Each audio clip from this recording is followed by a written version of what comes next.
Welcome to Beverly Brady's poetry reading. It has come about because my grandmother was a poet, and I could only find one of her poems. Actually, it found me. An American literature class at Golden West College in Southern California. And at the end of her poem, it said, author unknown. It gave her name only. This poetry reading is my way to make sure there is a way for my grandchildren and hopefully great-grandchildren will be able to know their grandmother through her poetry. The first poem I'm going to read is Tell 'em California's Callin' Person to Person, a poem I sent to KFRC San Francisco Radio during Governor Reagan's bid for the presidency in 1984. It was the first time I had shared my poems, and I was so surprised that it was played on air in my voice every hour on the hour for the final 2 weeks of the election. And here it is. Tell 'em California's callin' person to person. To our Supreme Court justices and captains of industry and leaders of this land, and all the other moguls bound for heaven through the raping of our land with their strip fines, their oil fines, and their rockets all on pause. And tell the dukes, both Wayne and Heaven, and that cowboy blue, you know the one, left the OK Corral and moved to the main house with yet another bandit crew, that us Californians aren't through. We just been watching soaps and some smoking too much dope.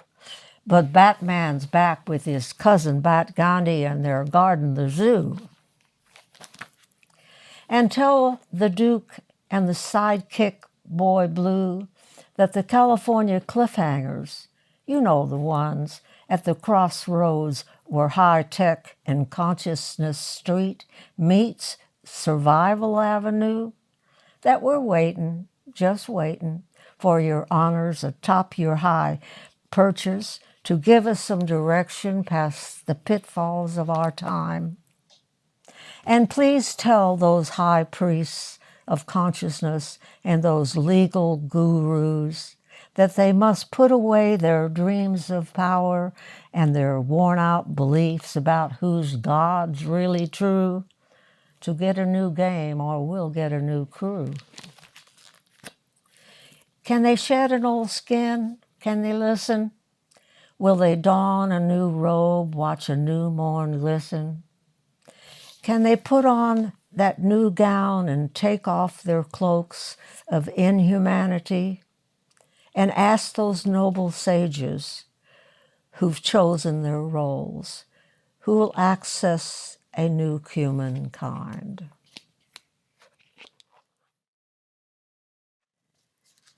And now, let's see, another one. This was also 1984, and it was written when I had discovered the Buddha. I was striving to be enlightened. I had no idea how difficult that would be. Thus, dear self, may I remind you once again, yes, once again, to throw away your past times, your dreams of future good times, and play within the moment. It's all you really have. Your memories will rob you as the dark cloud steals the sun, to wrap you tight in constant night, those clever thieves whose booty is your moment. Cast aside old dreams of glory, shun a world that tempts you and comforts you with promises of better days ahead. Tomorrows and tomorrows, you know they never come. Find contentment in a cool breeze and the softness of a touch, and let unfurl that dark array of riches tucked beneath your sweet surrender to find something called a soul. You've suffered long enough, dear self. Now call for courage, understanding that you must die each moment to your past to find what some enlightened ones call home at last.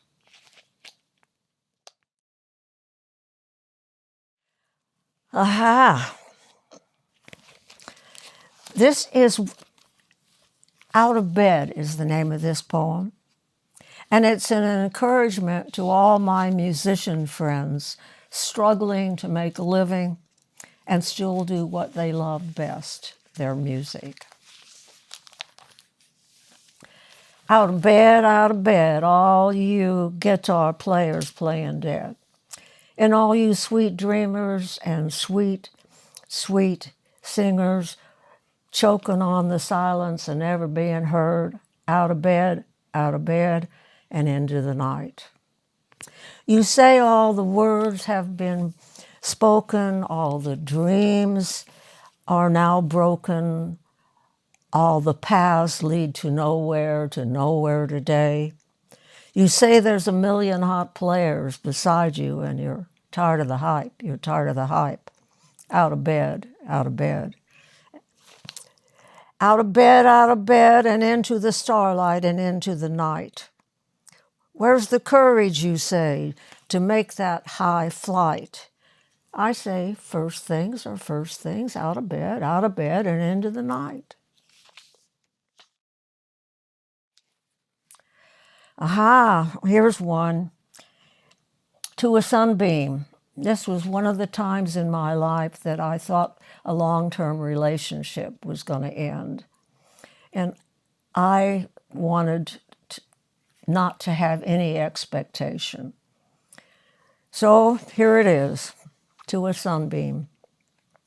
She had clung like the moth to the promise of love and was carried along on the wings of change, down a corridor of time, past endless longings, and lives lay waste and stained with tears. To a dawn when ego lost its grasp and she was content to know the sunbeam shone on a distant pond.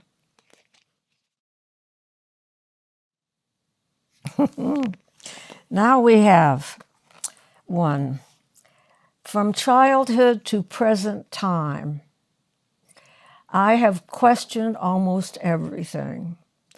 My exhausted mother, bombarded by my endless questions, said, questions, questions, questions, go out and play. This poem is yet another question, Mother. And now I am 88 years old, and this is my pressing question. The I, the me, the mine.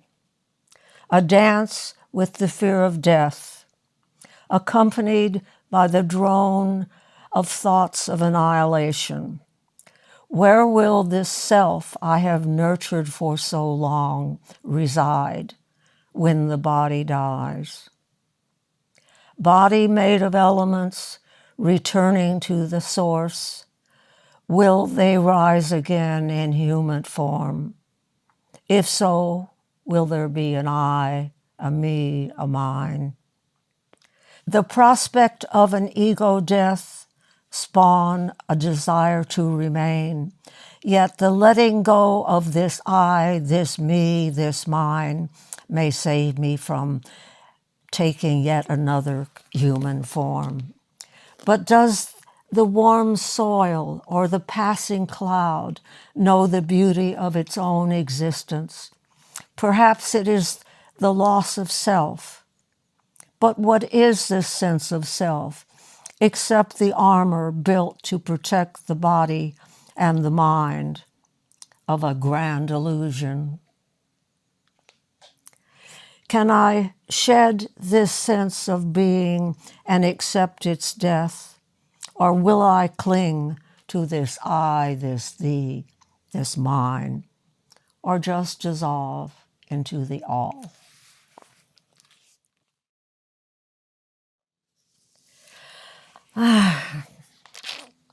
Ode to Earthquakes. This is a poem I wrote to my sister Norma, who is in hospice, awaiting her death. The most fearless person I have ever known, yet she was horrified of earthquakes. Ode to Earthquakes. And a woman named Norma, who lives atop a big hill and known for her hyperbole, her guts and strong will. She lives in a stone house, a fortress, some say, and she isn't afraid of much anyway. A bastion of strength, this woman of substance. When the earth started to quake, she started to shake.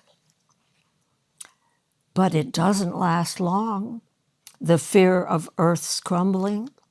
She'll tell you herself she doesn't like grumbling. Buck up, she commands as she addresses the ants who've come out of their holes when the earth starts to dance.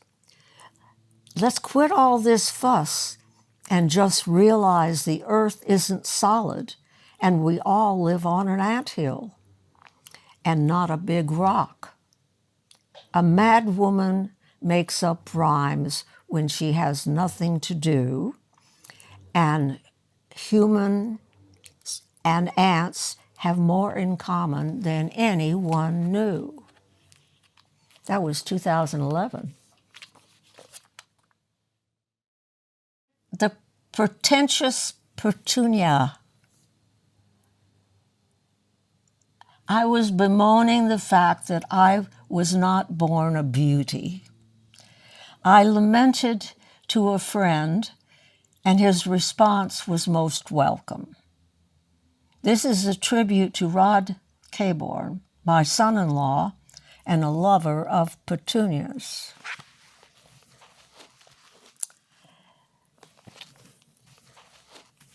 The pretentious petunia, a story of that common blossom, the one growing almost in every garden and often overlooked. Petunia, feeling so neglected, decide to pretend she was a rare and special kind of orchid and something worth their while. And dressed in her fine colors, she set out to attract the passerby, and never really knowing exactly why. The more she tried and tried and tried to be a stately orchid, the more they turned away.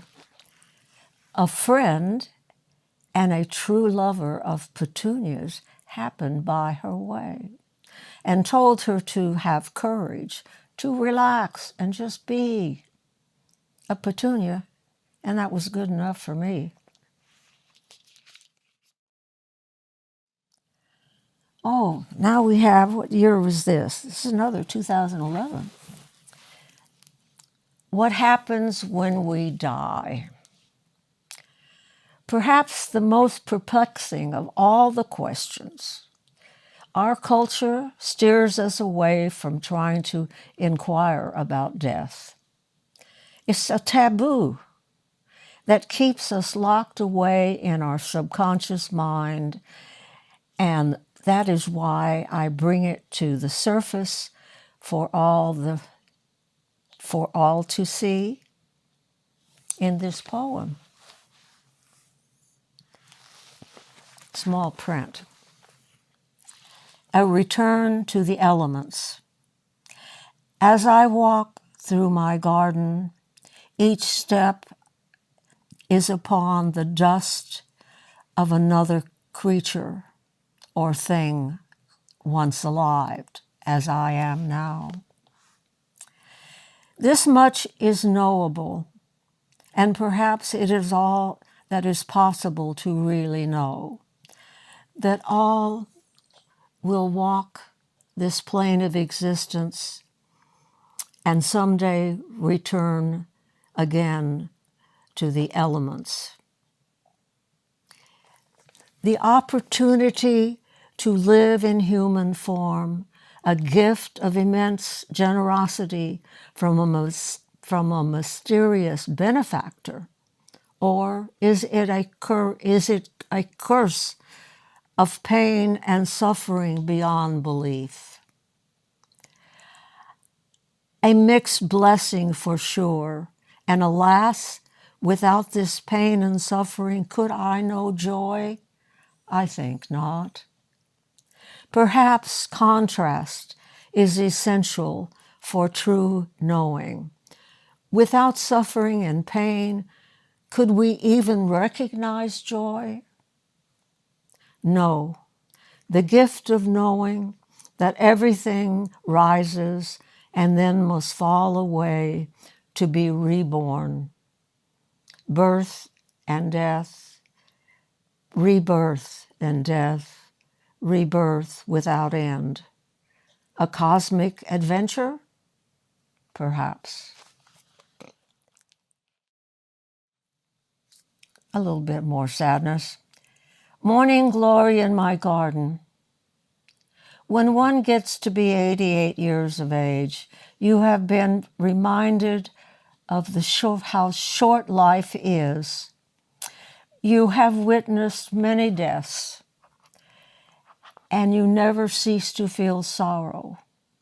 Yet you know to celebrate each life for all its riches and its blessings.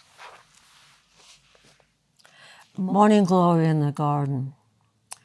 Your blessing brings a sorrow to my heart, a feeling of loss for all lives cut short. Yet the memory of your beauty gives me courage to accept that all that live must blossom, wither, and die. To judge it good or bad is futile. I rejoice in the moment and am grateful for having witnessed your magnificence, a brilliance that cannot die. Your petals fall to earth, returning to the elements, and make possible that never-ending chain of blossoms. What is this? This is 2023.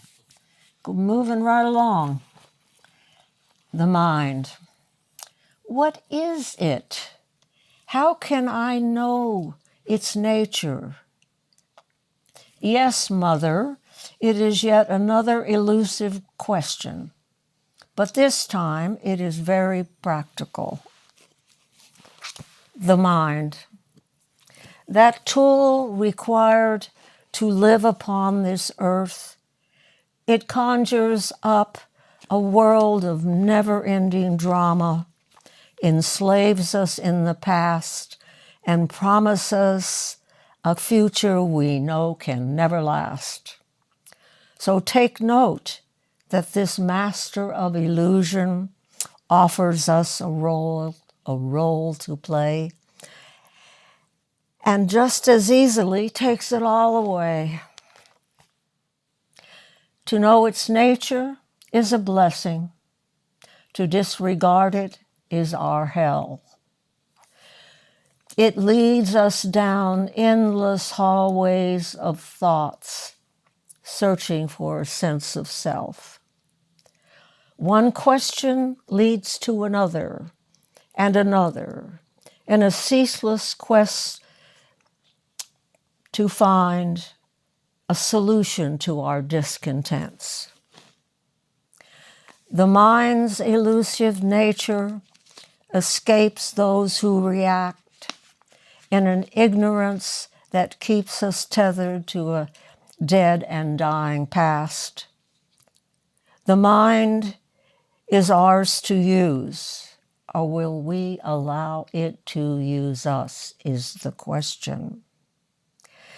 Its nature, once discovered, harsh judgments of ourselves and others melts away, and peace can descend upon us. I'm sorry, but this is a bit more death. Ginger Fox. This time, a woman struggling to survive a marriage on the rocks and a family grieving. I make it a poem to celebrate her life. Ginger Fox, oh Ginger Fox, you left your body and all your worries along Highway 5. I knew you only through your stories that your loving daughter told. She told of pain and sorrow, a life and faith in question for a time, and of your new awakening, and perhaps the dawning of a new life to give you courage to move on to yet a higher plane when the pain and sorrow are no more. And although I never knew you in the usual way of knowing, I do know well the quality of the fruit you left behind, and I am grateful for the unintended gift you left behind. And if that old saying, you shall know the tree by its fruit, then I know well the radiance of that brave one called Ginger Fox.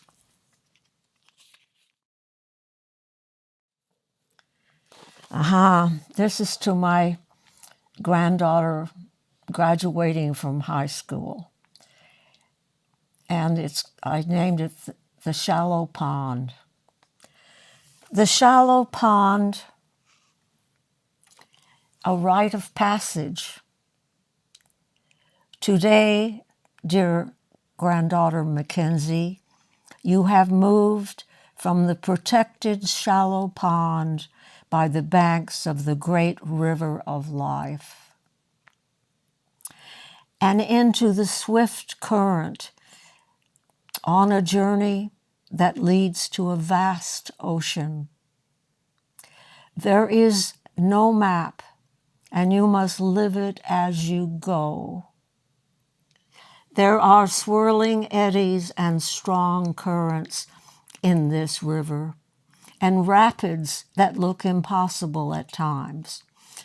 But if you can resist the temptation to swim upstream against the tide, you will not tire. And happily floating along with the current, you will arrive at your destination without exhaustion. And most of all, you will have enjoyed the journey, which after all is the point.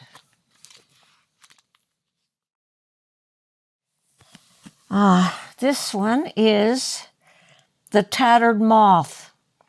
This was a very difficult time in my life, and I had a relationship that did end.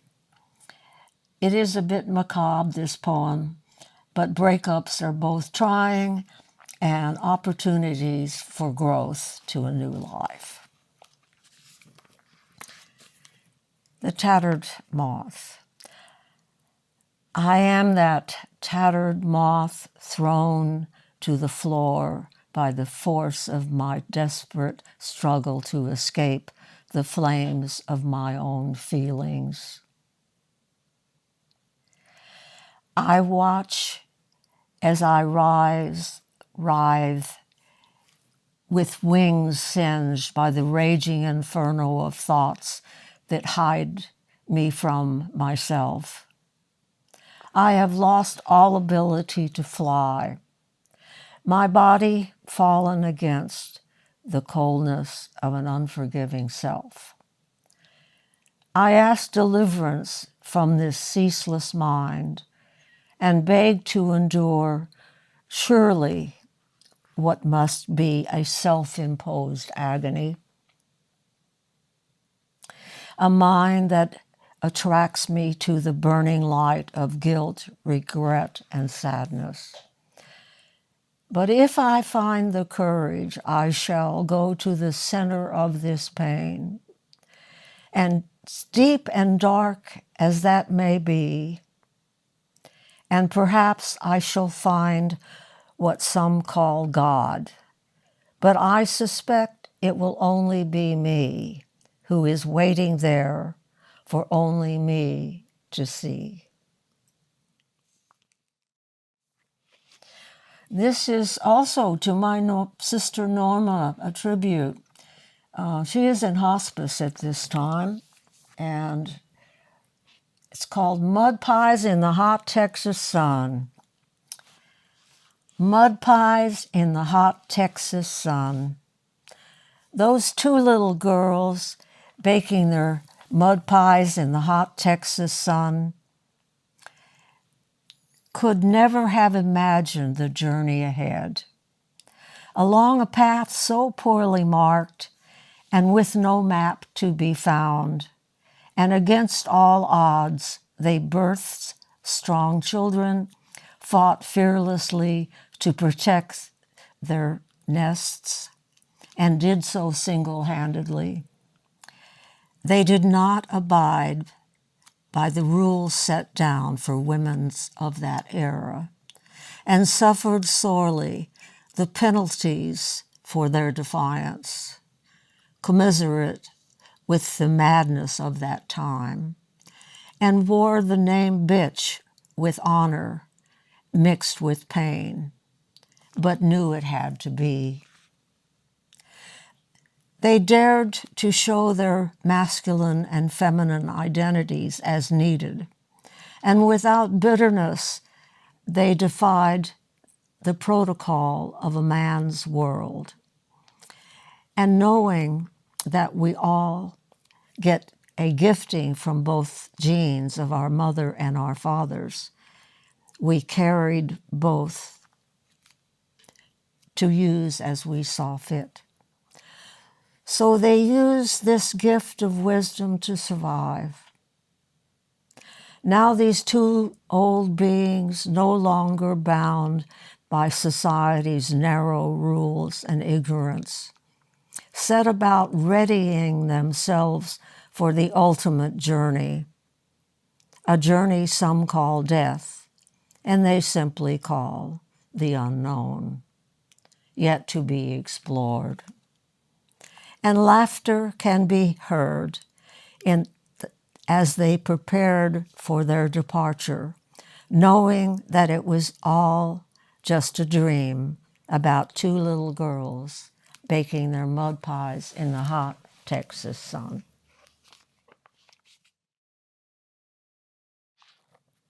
Aha! This is 2013. It's called The Winning Sickness, and it's written in my effort to record the history of our society in the years 1936 to 2023. Those are my 88 years and counting. This poem speaks to one of the most important issues of our time, a tribute to my son Patrick and to his passion for history. The winning sickness. America, America, you got the winning sickness. From the Little League to the spelling bee, we place our children in the arena to win for us our sense of self. Mama didn't make it, Daddy didn't make it, but this baby will. From generation to generation, we pass along our unfulfilled dreams and expectations, perhaps for another chance to be a winner. Though no one lives well in the shadow of another person's dream. In this land of the free and the home of the brave, where the winners take all and the losers are blamed for their loss. This sickest of games was rigged from the start, and the label of loser has made its mark. Our children are taught early to lose is bad and to win is good. Do take note. From cradle to grave, the contest never ends. The winning-loser game portends a dreadful end. And lives stained and tainted with the loser label foisted upon them by the damning naming game. Our streets are filled with beggars, drunks, and homeless people, those saddled with the loser label, just the same. They say they are responsible for their dreadful plight. When the truth be known, this is not right. It is the winning sickness that must be set to right.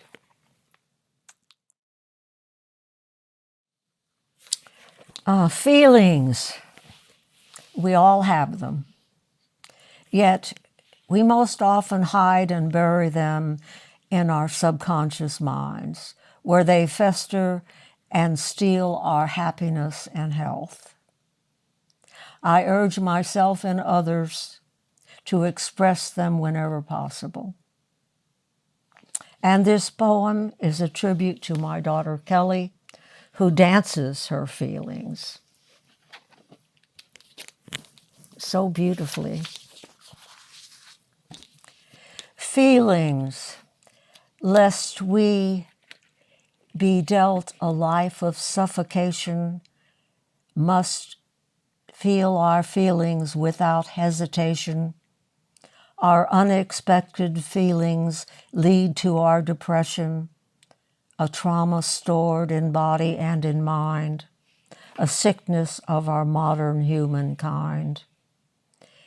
Every song we hear, book we read, or film we see started with a feeling.